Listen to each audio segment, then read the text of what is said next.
नमस्कार साथियों जो लोग रजिस्ट्री कराते वक्त अपना ट्रांजैक्शंस जो भी मान लीजिए पैसा है, जो भी प्रतिफल अवॉर्ड जो है आपका, यानी कि जो देते हो आप बदले में पैसा, अगर वो आप नगद देते हो तो ऐसे में आपकी रजिस्ट्री कैंसिल होगी। कैसे, चलिए मैं आपको बताता हूँ। ठीक है, अब देखिए यहाँ पे आप देखिए, यहाँ पे आप देखेंगे, लिखा देखेंगे कि 4,60,000 रुपए, जिसके आधे 2,30,000 होते, कुल धन कई एक किस्तों द्वारा प्राप्त कर लिया है, द्वितीय पक्ष को बेच दिया है। अब यहाँ पर इन्होंने 4,60,000 रुपए जो है वो दे दिए हैं।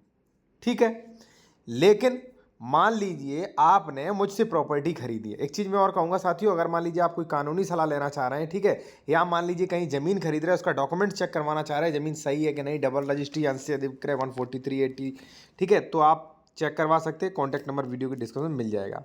तो यानी कि आपने मुझसे ज़मीन खरीदी, आपने 4,60,000 रुपये मुझे नगद दे दिए और रजिस्ट्री करवा ली। ठीक है, अब आपने जो नगद दिया है उसका आपके पास एविडेंस क्या है? कोई एविडेंस नहीं होगा, आपने तो नगद दिया है।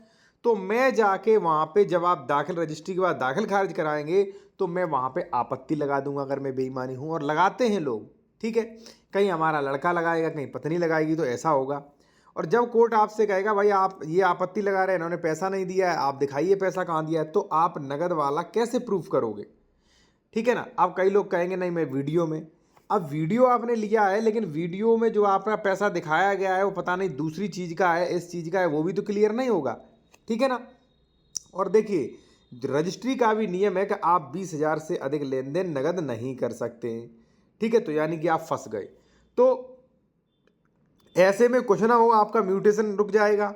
उसने अगर पैसे दे दिए तो म्यूटेशन कैंसिल भी हो जाएगा, आप चक्कर काटोगे कोर्ट कचहरी के, वो काम करे क्यों? दूसरा साथियों है, अगर मान लीजिए आपने मुझे 4,60,000 रुपए दे दिए, ध्यान रखना, और 4,60,000 रुपए आपने नगद दे दिए और दिखा दिया चेक संख्या के, चेक संख्या 5933 से दिए, ठीक है, और दिए नगद, या मान लीजिए आपने चेक दिया था, बाद में चेक वापस ले लिया, आपने नगद दे दिए, ये भी आपने फंसने वाला काम किया है। इस पर भी आपकी रजिस्ट्री कैंसिल होगी और दाखिल खारिज तो होगा ही नहीं, और हो सकता है आप पर एफआईआर भी हो या एनआई एक्ट में मुकदमा भी चले।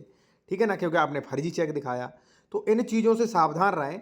और अगर मान लीजिए प्रॉपर्टी परचेज कर रहे हैं, किसी भी मैटर पे आप बेहतर कंसल्टेशन करना चाहते हैं, तो कॉन्टैक्ट नंबर हमारा वीडियो के डिस्क्रिप्शन में आप मेंशन किया गया है। ठीक है, व्हाट्सएप पे मैसेज करेंगे तो फीस बता दी जाएगी आपको।